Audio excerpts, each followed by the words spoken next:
Hey, everybody, welcome to another episode of the Build Your Team Show. As always, I am your host, Atiba, and today I have with me, y'all get ready first off, because she's about to bring some energy. Erin Marcus, she's all in or she's not in at all. And believe me, she's about to be all in for you. And as always, Build Your Team is brought to you by Client Attraction Pros. Hey, it's time that you become the thought leader of your industry, and we're going to help you do that and make it fast, easy, and fun.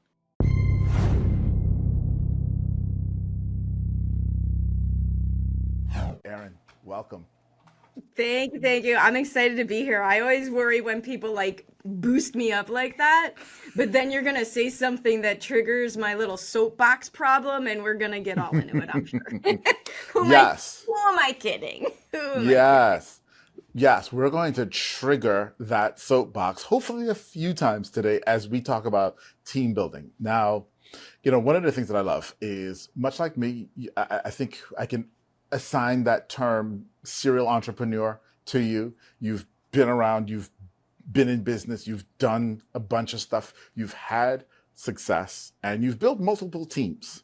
Now, I know the story a little bit, right? And I know that this team is different in this current business than the last team, and it was really intentional. So set the stage for us. Number Sure. one, what was the makeup of the last team in terms of the ethos of how you thought about it versus the one that you have today? Love it, love it. So, okay, I'm gonna go even a little bit further back. Ooh. A little bit further back, because listening to you set that stage, one of the greatest compliments that I ever received, and I was too young to realize that this was a compliment, was the fact that when I was a kid, right out of college, I used to manage apartment complexes in the Chicago suburbs. Okay. Now, who gave 23-year-old Erin their multi-million-dollar asset to be in charge of? I have no idea. But here we were. And I can say that one of the biggest compliments I ever got is that anyone who worked for me in that industry, and I was in that industry for a lot of years, eventually was promoted to manager of their own building, including the girl who was in charge of the swimming pool. Like every assistant manager I ever had, every leasing agent who worked in my team, the pool manager was promoted eventually to managing their own building. And then I look Wow. at my corporate experience. And in my corporate experience, I was inherently in charge of teams. I had no team. And one of the ladies in the last business I was in used to tell new hires, hey, Pat might be your boss, but don't piss off Erin, right? And I had no direct reports for most of my career. However, I was the person helping everyone get promotions. And the thing, looking back, and I'll bring that to this team versus the last small business that I owned, somewhere along the way, I learned my role as a leader, my role as the boss, my role as the manager, whatever word lands for you, is to create a situation where my team performs the best they can be. That's it. My job is to cultivate a team that performs at the highest level that they want to and can perform. And it sounds real easy when I just say it like that. I get it. But like, if you do what you do with that in mind, that's how you win a business. And so to answer the long route, to answer your question, the last business that I owned, I worked with families with aging parents.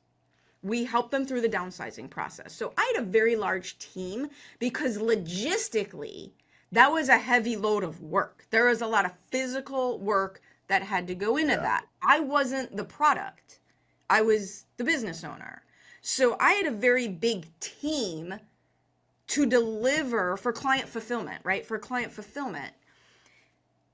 They weren't involved with sales. Like the only relation to sales that they had was from a customer service standpoint. Do a good job at their job so that we would get referrals and recommendations, right? But this job is different because the other thing with that job is my phone never rang unless the person calling me knew they had a problem. Like, think about that in sales. Imagine your sales as a business owner if the only people who call you already know that they have a problem, like a plumber or an electrician. Like, they already know they've got a problem. This business, where I'm a business consultant, is so different. This was one of the hardest things for me to learn, was to handle a much lower closing rate, right? That was not normal for me, right? But I am now talking to so many people who may or may not be interested in hiring me, who may or may not realize what their problem is behind the pain that they're feeling. Right. And I'm the product. I'm the face of the business. I am essentially the product. So the Yeah. sales process here is so different, and how we deliver our product and client fulfillment is so different, and growing this business is so different, that this time around, rather than hire the caretaker personality in my last business, right? In my last business, I needed detail-oriented caretaker personalities because we worked with aging population going through trauma. Now I got to hire a bunch of hard asses who are willing to tell you like it is, so that you're much more willing to do the things that you need to do to get to where you want to be. However, there still has to come with empathy, right? There's a different requirement here. And because I'm now the one doing the majority, not all, thank God, of client fulfillment, I can't do all the other roles. Right.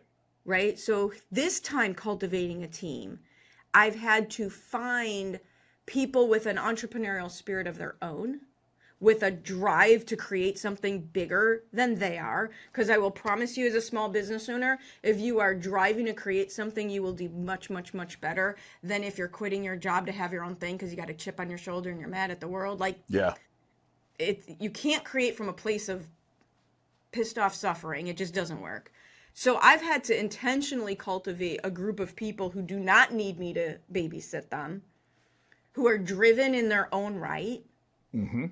So while my responsibility is the same, cultivate and gather and do what I can for a team so that they can be their best them, the people on the team are completely different than in the other businesses or in corporate, from a personality profile, from what they're good, all of the above.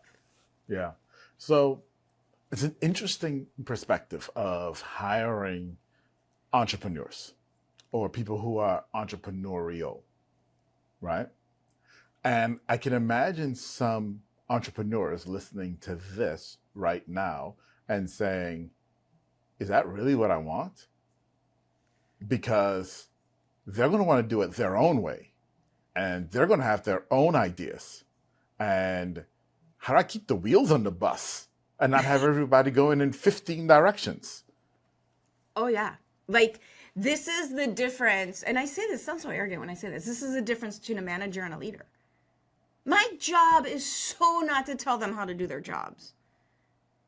I don't want to tell them how to do their jobs. Truthfully, with half of what we have going on in this business, if I'm the one telling them how to do their jobs, we suck.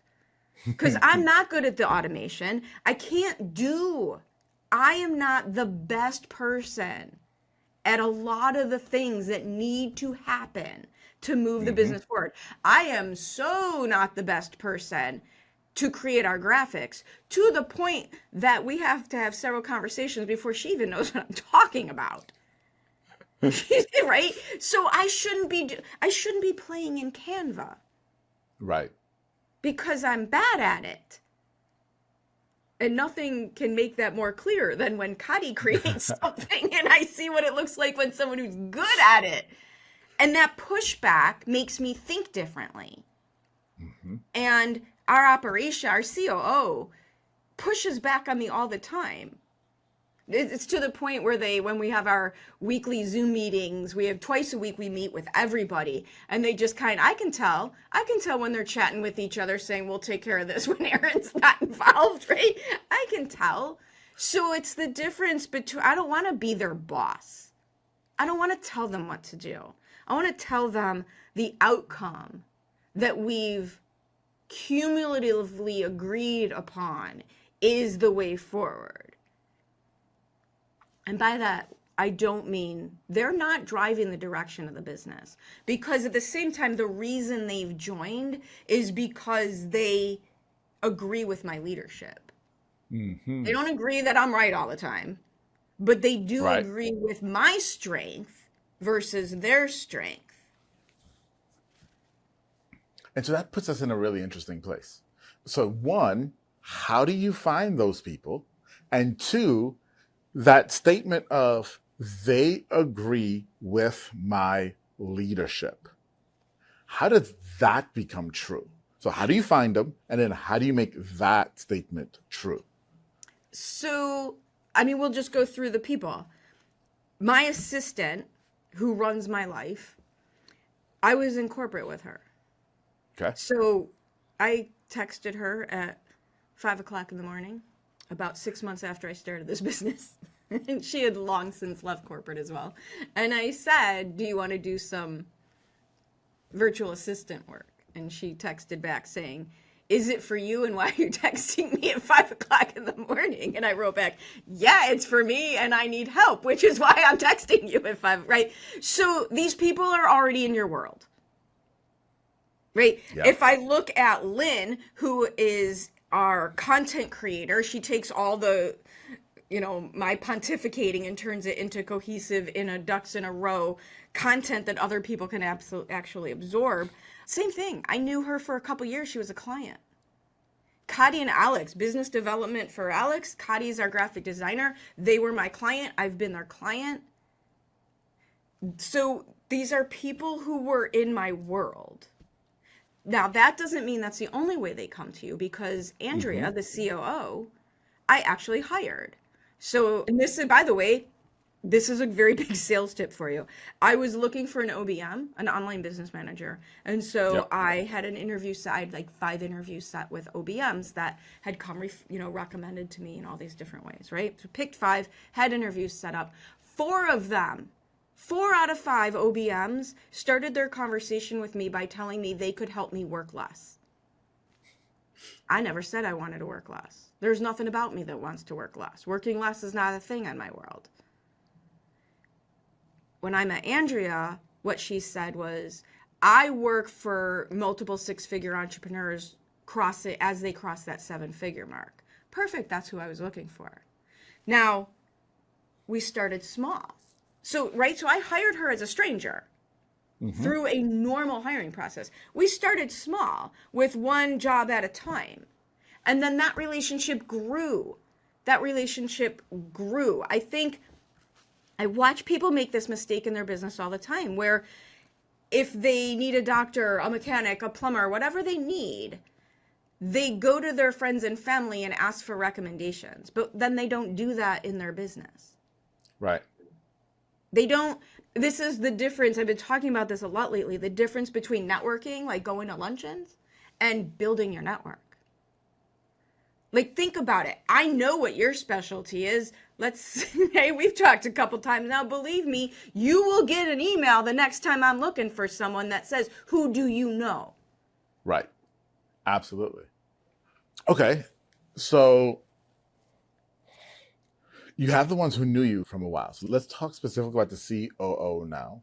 Mm-hmm. So she presented correctly to you, right? And I Yes. totally understand that because I had someone do the same thing to me earlier today. And that interview didn't last long. I'm like, Right. If you no, are an no, no. entrepreneur, wait and ask what your people need before telling them what you can do for them. Okay. You missed the boat of who I Sales am. tip And 101. yes. But let's deal now with that other side of they bought into my leadership. So those who knew you, it was easy, quote unquote, for them to buy into your leadership because they knew you. But Hmm. now you got somebody from the outside and you started small with small projects, right? Yes. Is there a process? Is there any particular way that you help someone understand your leadership, or is it just simple immersion? I probably I'm not real formal, and I don't think in order. So for me, it's probably immersion rather than a process, only because, not to say that my way is the right way, but it's the way that my brain thinks. It's Hmm. the way that my brain thinks. I think, to me, I am as invested in my team as I am with my clients. As a coach and consultant, I'm in a particularly strong place to coach my team as if they were clients. And that is my approach. Like, we had that today. We had a client. Andrea is now involved with a lot of our client fulfillment, and we had a misstep. She didn't have we as a team had a misstep, and the client was frustrated. So here's a perfect opportunity, because what could I have done? I could have assumed he was right and we were wrong. I could have gotten mad at Andrea. I could have done a whole bunch of things that would have done nothing for my business or for my client or for Andrea or for me. That would have Yep. been all reactive in nature. Yep. But I have done, and this is ongoing, the work to know it's not about me. Hmm. How to not have an emotional response, how to not have any response, but to actually wait, how to think about before I do anything. This was a hard lesson for me because of my reaction time and my energy level, and I move so quickly. But don't do anything at all until I've had a second. And then once I do decide how I want to respond to any particular situation, I ask myself why. Just to double check that we're not on some crazy, Erin's in a bad mood, Erin's triggered, Erin's emotional, oh my God, we're all going to die response that isn't real, right? And instead, I went back to the client and went, that's a really good point. We totally missed this step. Let me talk to Andrea and get back to you on how to make this easier for you. I said, somewhere between the way your brain works and the way my brain works, I think we have a brilliant opportunity here. Because he gave me some feedback that I just wasn't even on my radar. So great. Yeah. I didn't Yep. get mad. Yep. I didn't go, I'm like, oh, that was a really good idea. And then I went with Andrea. I'm like, okay, let's just debrief this. Like, what went well and what went wrong? And what do we do to make it better? And then I coached her up. Like, she had great ideas and I had great Hmm. ideas. And we came up with a Hmm. different plan. And then we talked about, okay, how do we implement this for every client going forward so we don't have this misstep before? That's on her, by the way, because I'm not the one to figure out workflows. She already Right. knew how to fix that. Already knew how to fix that. Yeah. So it's a process that they're part of. And I think you have to create an environment right from the beginning that people are allowed to make mistakes. Because as soon as you create an environment where people are scared to fail, your whole team stops trying immediately. Yes. And the other thing Absolutely. that I do, and I learned this, as much as I learned along the way that my job as a leader was to help them be the best they could be, the other thing that I learned along the way from great mentors in corporate was no bad thing happens from me making other people look good. Say that again. Right? Like, nothing bad happens from me helping other people and making other people look good. So I will scream from the rooftops about Andrea's ability with processes and Allison's ability with processes and workflows and Kadi's ability. I mean, these people are amazing. I don't have to pretend it's me. No, you don't. I don't have, like, first of all, no one's going to buy it. Like, you can meet me for 2 minutes. You're going to know, who are we kidding? I always say this is it because I don't have the attention span to be any different. Like, it's so out on the table. It's going to be so obviously a lie. Right. You don't have to pretend that was me. Right? No one's going to believe it. Like, it's the ego and the fear. And here, I'll put it to you this way. I was talking to a gentleman last week, and we all say this, but I love the particular way he said this. And it was applied to networking, but I want to apply it Hmm. to my team. Abundance is the language of successful people. Yes. Scarcity is the language of amateurs. And I love that. And it's not just how I approach my clients and networking and sales, but it's how I approach my team financially, with Hmm. credit, with accolades. Hmm. Like, why are we behaving this way for clients and this way in sales and this way in marketing and out here in left field with team building? And then want to know why no one wants to be on your freaking team. Exactly. No congruency. No congruency. Like, the thing that shocks me more than anything right now, and I understand there's some truth to it, and I'm far enough removed where maybe it's not, I've got rose colored glasses on. But I think the fact that people are saying it's hard to hire people right now is such, I don't know what language I'm allowed to use. Be a place where everyone wants to be, and you will never have a problem hiring anybody. It's not hard. It's not hard. Yeah. So, Erin, first off, that was a lot. Like, I told you, you'd get me going. that soapbox right there, we could spend a We few could do a hours whole nother on. show on that. Yes, but I do want to touch on some. Man, I wrote so many notes in the midst of you saying all of that to go back to. And, one of the things that you said, and you kind of ended on this just now too, but it's one of those really, really crucial things that I know so many of us miss, because it's easy to say, well, of course, we've got to focus on the client and give the client great service and make sure the client is so happy and well taken care of, because after all, they're the ones cutting the check, But they're right? not the ones And making you money. so that's the key here, right? And so I love what you said about the environment that you create. We say it slightly differently, in that my job is to create a world-class environment for you to work in so that you can be world-class, Totally. right? Which is the same Totally. thing, but just said differently, right? It's said But better, that's right? it. I don't know about better, differently, More cohesive. but I don't even talk to the clients. My focus is all on the team. If you want a business that runs so you when you're on vacation, it can't be about you. Like, I say that all the time, your business is not about you, because I teach primarily marketing, business strategy, and sales. Hmm. And when I teach that, I'm talking all the time about your business is not about you. Your Hmm. business is about the client's problem and how you can help them solve it. Your keynote speech is not about you. Nobody wants to hear it. Your social media posts are not about you. Nobody wants to hear it. Now, it uses you as an example, but it's internal as well. The more you make the business about you, this is how burnout happens. This is exhaustion. And I'll put it Yes. to another way. You want to be completely selfish about it. Just be completely selfish about it and not altruistic at all. It has been maybe 6 years since been involved at all with someone I don't like.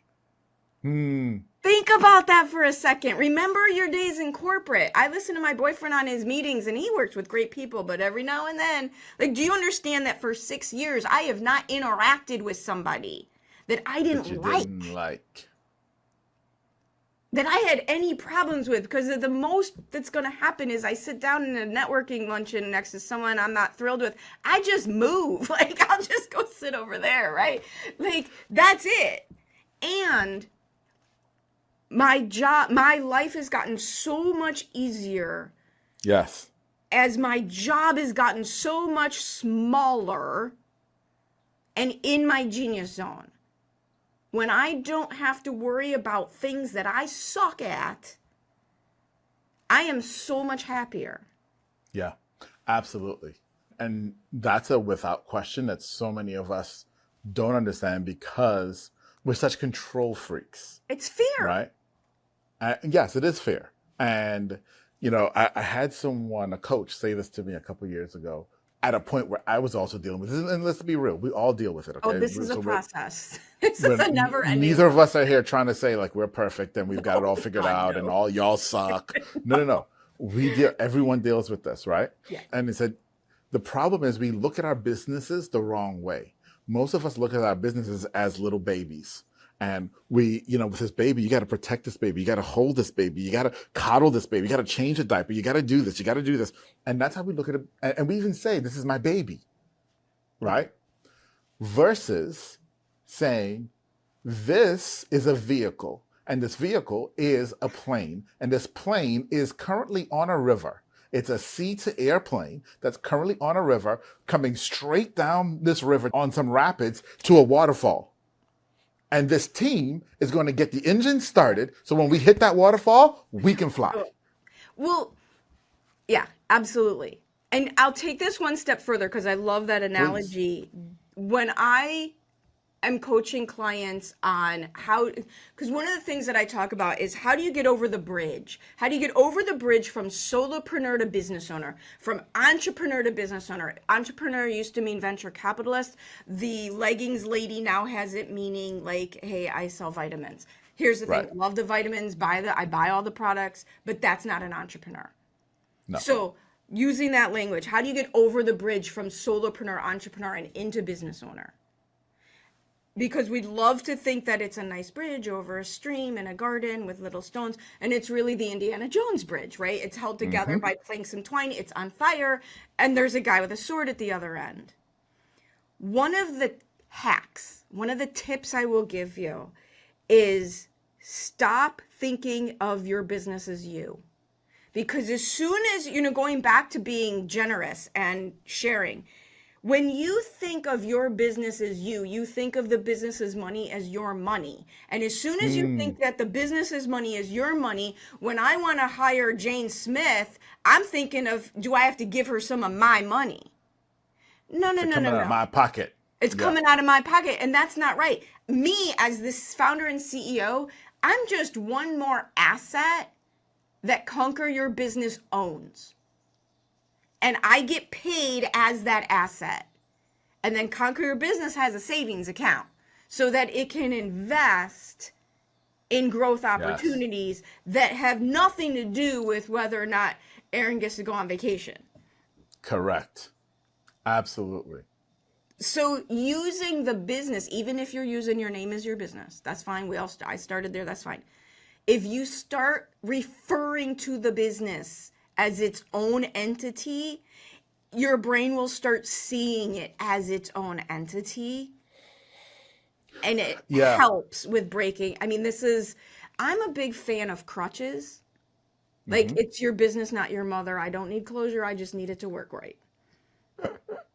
Okay. So I'm a big fan of crutches to get me through the problem. And kind of like you said, do not confuse the confidence cadence of my voice with thinking I haven't screwed everything up over and over and over and over again. I grew up in Chicago public schools in the 70s and 80s. I'm only 5 feet tall. You have to talk big or it's not a good thing, right? It is what it is. But that hack of referring to the business as our business, as an entity external from yourself, especially for women, just going to call it out, an entity external of yourself was something that helped me get over the bridge to business owner. Yeah, that's huge. And, even on that theme of women too in business, that's also where the baby analogy really comes from too, right? And what we relate to. But yes, it's got to be external from you, and the staff is there to help this thing do what it does. Yes, it's a Right? machine. And it's got to fly. It's going to fly. It's going to fly. I want to ask you about something else. So, from that soapbox that we were on. Which one? Okay. We all worked on which one? Because this is one of the things too, and so I want to take us a little bit further in the difference between physical and virtual staff, the difference between physical leadership and virtual leadership, because you started talking about emotional responses. And let's be real, y'all. Most of the times when we screw things up in our business is because we're overly emotional. Yes. And we don't usually admit those emotions until we've burnt the whole thing down. They're We've like, oh tried crap. everything else. Oh We've crap. tried to I not was admit that 17 different ways. Yes. right. But you talked about not being emotional and keeping those emotions in check. And you said, you ask yourself why, and you're looking at before response, right? I have found, and I'm wondering if you have too, that's so much easier in the virtual world than it was in the Oh, physical yeah. world. I don't have to walk down. I don't have to storm out the door. I don't have to hide in the bathroom. I kid you.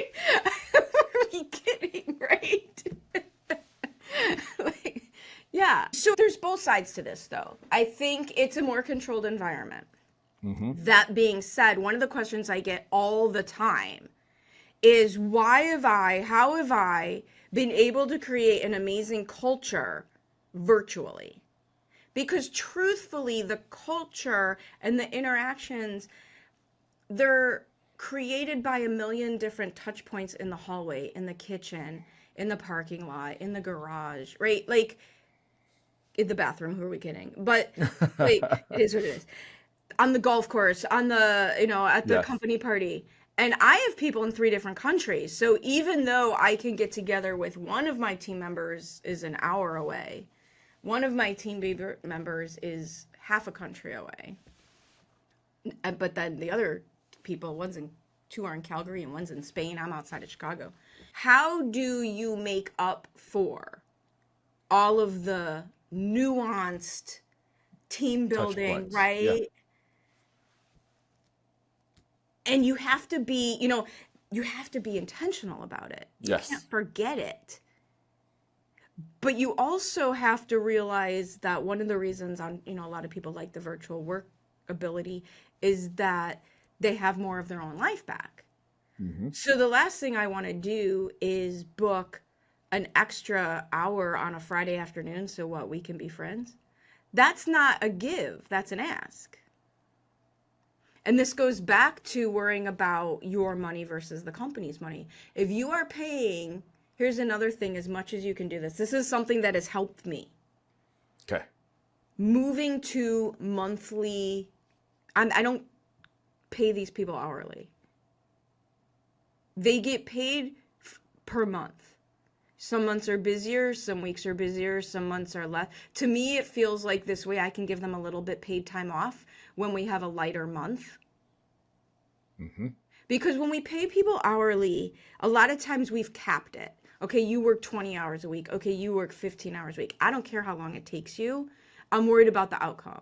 If you get good at your job, you should not make less money because you're more efficient at your job than you were when I hired you. That's not fair. Right. So what I've done to try to put this all together is they get paid monthly. Everyone knows what the requirements are. They do track their hours because they don't want them to go over a certain point too much so Of that course. it's not fair. But what that does is I now don't worry that if on our Monday morning meeting, when we know we're going to be together from 8:30 to 9:30 Central and we don't have a lot to do, we'll sit and joke around with each other for 20 minutes, 30 minutes. And in the back of my mind, I'm not worrying that I'm paying everybody for 30 minutes to chat with them. Don't care. Yeah. Don't care at all. Right? So build your rapport into your time together and right? Like do it intentionally. And none of it works if you don't care. Like it only works if you legitimately care about the people. And Yeah. it's If it's not just a check the everyone. box. Right. Yeah. Right, what is that? If all you want to do is check the box, all you get is a bunch of checked boxes. I mean, it doesn't do anything. It doesn't mean with everybody. Not every business, every team member needs to be at this. You might have someone in a third party doing lower level, easy peasy. I'm not saying that you have to treat them as if they're your next vice president, but they might be. They very well might be. And that's something that's interesting all by itself, too. So I had a conversation. I want to float this by you this past weekend, actually, with another business owner who is dealing with some communication issues in a hybrid work environment. Okay. And the statement I made to them was, what your staff wants is even. Yes. Doesn't mean that when things are wrong, you don't deal with it and you got to deal. And or when things are right, that you don't celebrate. But they're looking for some level of even. And Fair. so if you are at this level, stay at this level.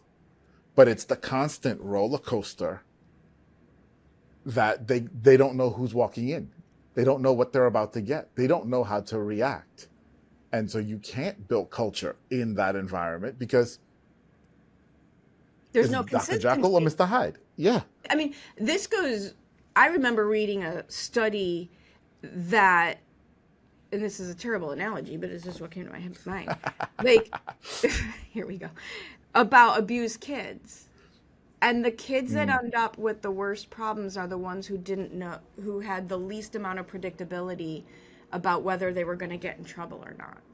Like if they knew they were that the problematic parent was always like this, they knew what to do to accommodate for it. It was humans need predictability. hmm I mean, if you want to get all into it, politics, religion, hmm fables, every single thing that humans have built around them is to create predictability. Yeah. Everything that we've done is to create predictability. And this is coming from someone who gets bored if I have to do the same thing 3 times in a row, right? But that's different than I think you need to be fair and predictable and own up. The other thing I'm a big fan of is don't try to, what do they say? Don't talk about the elephant in the room. Don't ignore the hmm elephant in the room. My thing's ride the elephant. Hmm. Ride the elephant. Just say it. And This is deal. what I didn't do right. Like I said, we had this event last week. So we had a big marketing event this past Thursday. So today, most people on my team didn't work Friday because we were exhausted. I talked to a couple of them, but this morning we had our big debrief meeting, and I had a whole list of what went well and what didn't go well, and they had their list, and I was on both sides of that list as much as anybody else. They're not looking for me to be perfect. My clients aren't looking for me to be perfect. Nobody, I mean, that's not what they want. Be fair, be consistent, be predictable. It can't be right, okay, one time and bad another time. Yep. That's my thing. I wonder where it came from. Maybe you know.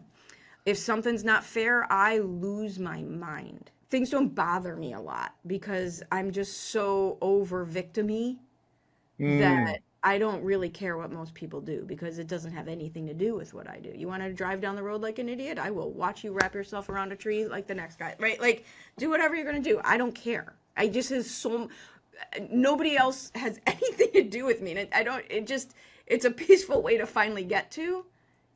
Yeah. You Yeah. pull something off, great. But as soon as I feel like something is unfair or being done in an unfair way, I lose my mind.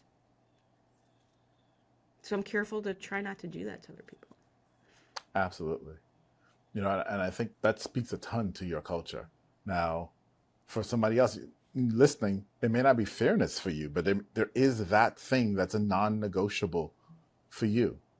And that non-negotiable needs to be the crux of what you build your culture and what you stand for. When we're talking about being even, right? Like my team knows the thing that will get me uneven is when you refuse to live to potential.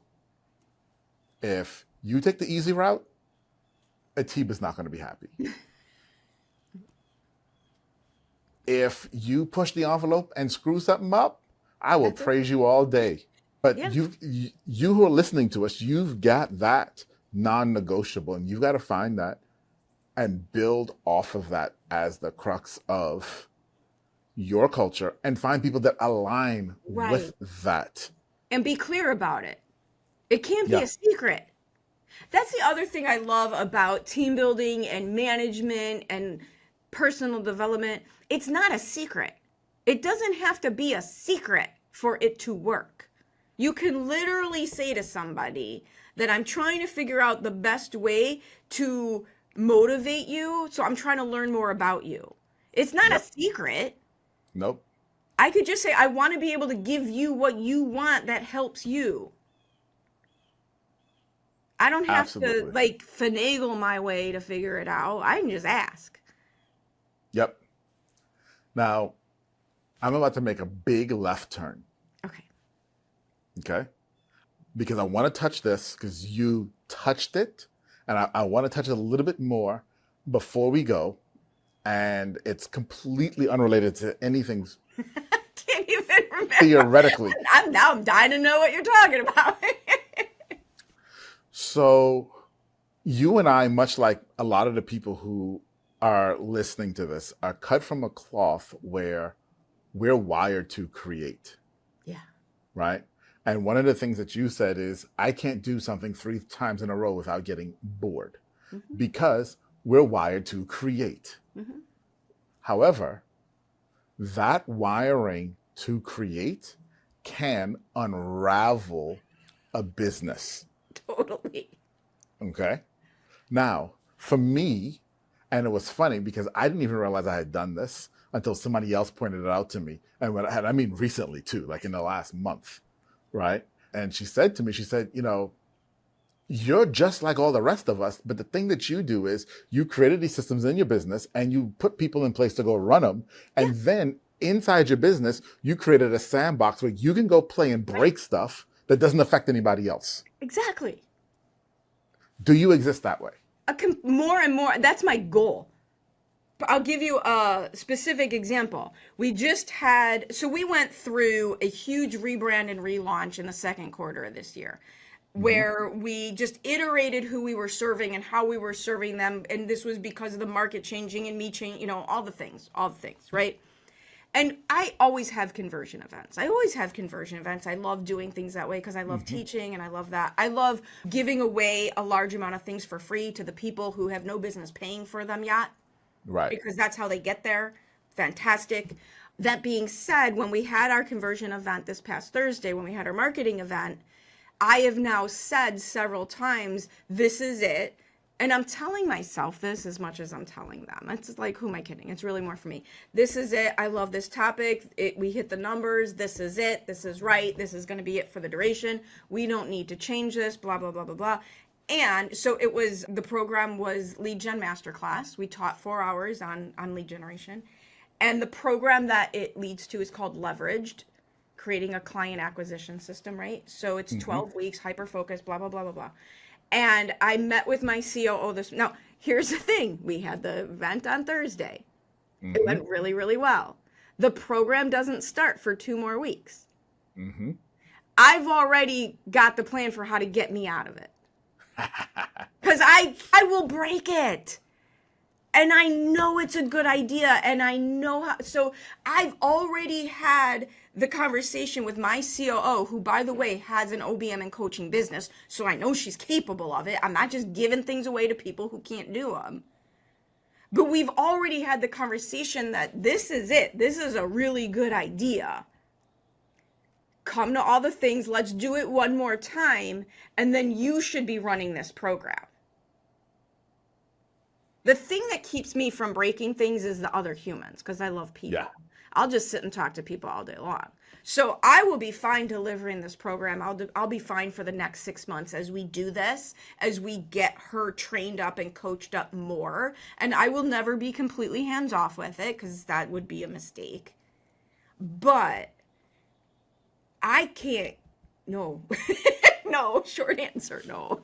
I can't do it. I will break it because I have no attention span. Right.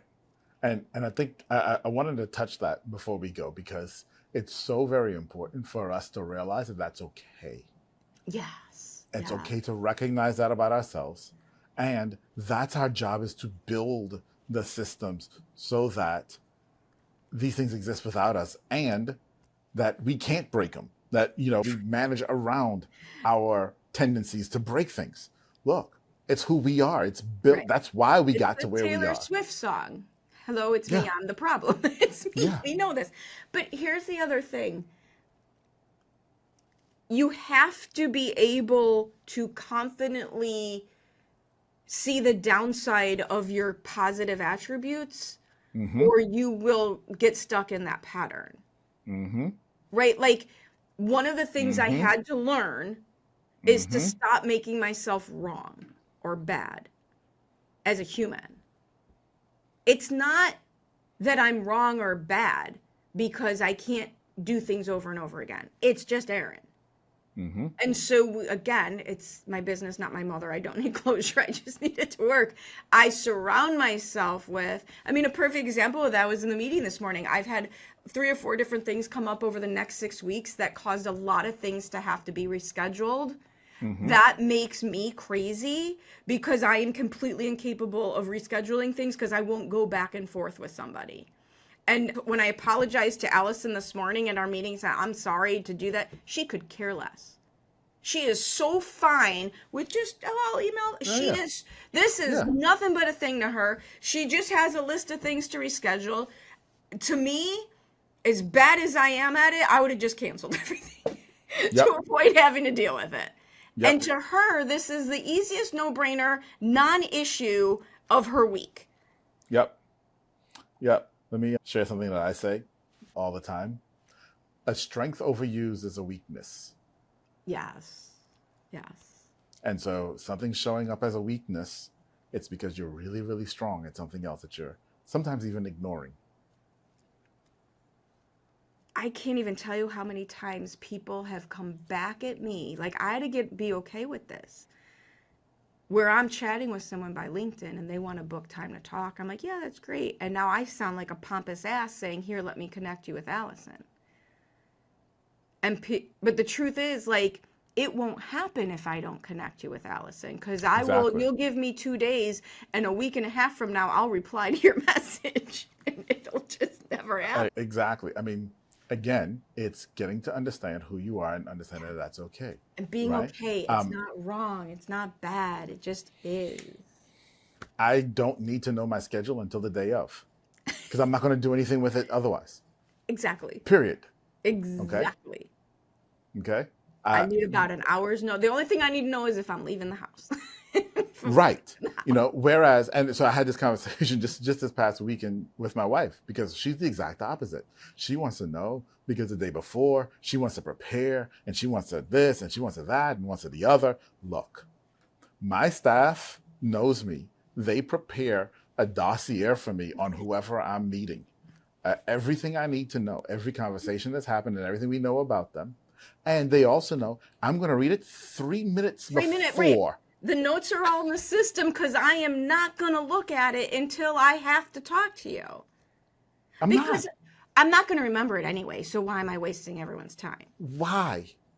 And so we're having this conversation here. Erin and I are having this conversation, y'all, because I want you to hear that it's It's okay. fine.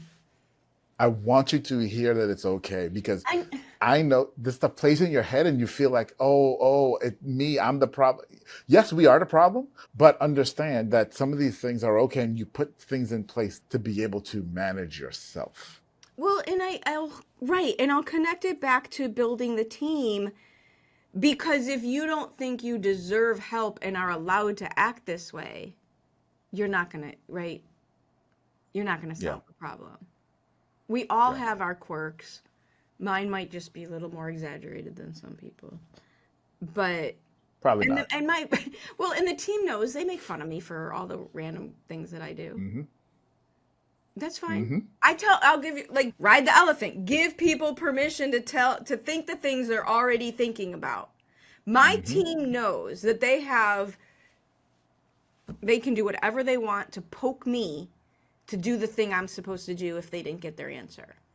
My Yep. job is to make their job better, not worse. If that means they have to text me going, so you're going to do the thing you told me you were going to do for me?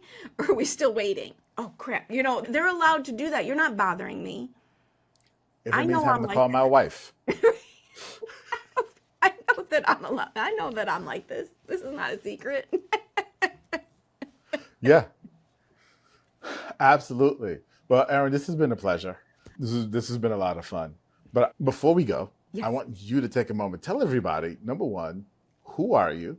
Tell them about your business. Who do you serve? How do you serve? Because we've touched on it a bit We've throughout this got enough. conversation. And more importantly, how can they reach you? Sure, absolutely. So thank you, thank you, thank you. This is awesome. I love having these conversations because I think one, it's fun, right, to connect with people who get it and understand. And two, I really do hope people are taking. There is a lot of information here, so hopefully they got some. Listen for your nugget. That's what I say. You can't do it all at once. Yeah. Listen for your nugget. So my big fancy official introduction is Erin Marcus, founder and CEO of Conquer Your Business. What do? We create branding and business strategies that build multiple 6 and 7 figure businesses, right? We help our clients get over the bridge from solopreneur to true business owner, creating scalable, repeatable processes, believe it or not, and things to grow their business. But the big thing for me, like the big thing for me, is there are no one size fits all Insta tactics. I cannot stand that just do this one thing. It's a lie. It makes you feel miserable. Everything we do based on your goals, your strengths, what you want, and how to avoid the things you hate doing so that you actually get to have a good time and build and Yeah. scale your businesses. And we work with service-based businesses. I say, I don't know how to do e-commerce. I don't know how to get people to come to a restaurant or to a hotel. But service-based businesses are our absolute specialty. And we also make it really easy for you. Everything you need is at conqueryourbusiness.com. So if you just go to conqueryourbusiness.com, you'll see what we have going on. You'll be able to grab my podcast and all of the other things. Find me, all the socials, all in one place.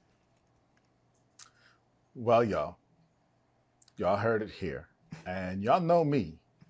If a business owner is taking great care of their staff, and if their staff is thriving, then as their customer, you're going to thrive too.